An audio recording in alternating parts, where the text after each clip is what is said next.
श्वास घेतलाय। पर्यावरण परिसंस्था संवर्धनासाठी झटणारे मार्गदर्शक ही हरपल्याची भावना सध्या आहे। भारत सरकारनं त्यांना पद्मश्री आणि पद्मभूषण पुरस्कारानं सन्मानितही केलेलं होतं। आणि फोन लाईनवरून आपल्यासोबत पर्यावरण तज्ञ मयुरेश प्रभुणे सर जोडलेले आहेत। मयुरेश सर, खरं तर एक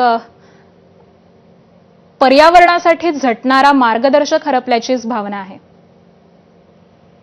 बरोबर, अतिशय दुःखद बातमी आहे। कारण डॉक्टर माधव गाडगीळ हे सध्याचे भारतातले सर्वात मोठे पर्यावरण तज्ञ, एक प्रकारे भीष्म पितामह असं आपल्याला म्हणता येऊ शकेल, ज्यांचं निधन झालंय। दोन बाजूंचं त्यांचं काम खूप महत्वाचं आहे। म्हणजे एकतर ते मोठे शास्त्रज्ञ होते, अगदी मूलभूत संशोधन ज्याला म्हणतात, प्राणीशास्त्रामधलं त्यांची डिग्री होती आणि त्या विषयामध्ये प्राण्यांचं बिहेवियर, त्यांचं जैवविविधतेतलं योगदान या विषयावर त्यांचं मूलभूत संशोधन होतंच। पण त्याला प्रत्यक्ष वेगवेगळ्या पॉलिसी लेव्हलला कसा डील करायचं, तर या विषयामध्ये त्यांचं कॉन्ट्रीब्युशन खूप जास्त होतं। IISc जी बेंगळुरूची संस्था आहे, तिथे त्यांनी या विषयामधलं संशोधन केंद्रही सुरू केलं होतं।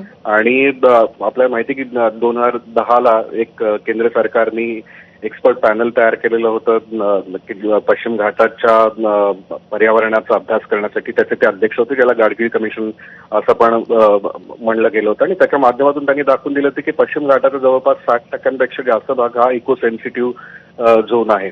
त्याच्यावर बरीच टीकाही झाली होती, कारण त्याच्यामुळे अनेक राज्यांमध्ये विकास कामांना मर्यादा येणार होत्या।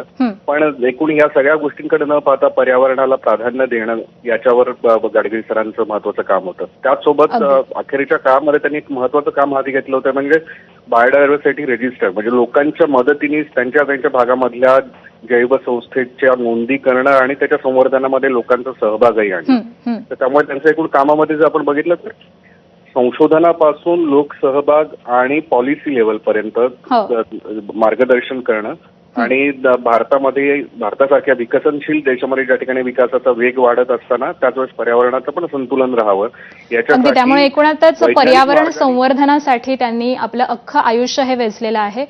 धन्यवाद प्रभुणे सर या संपूर्ण माहितीसाठी।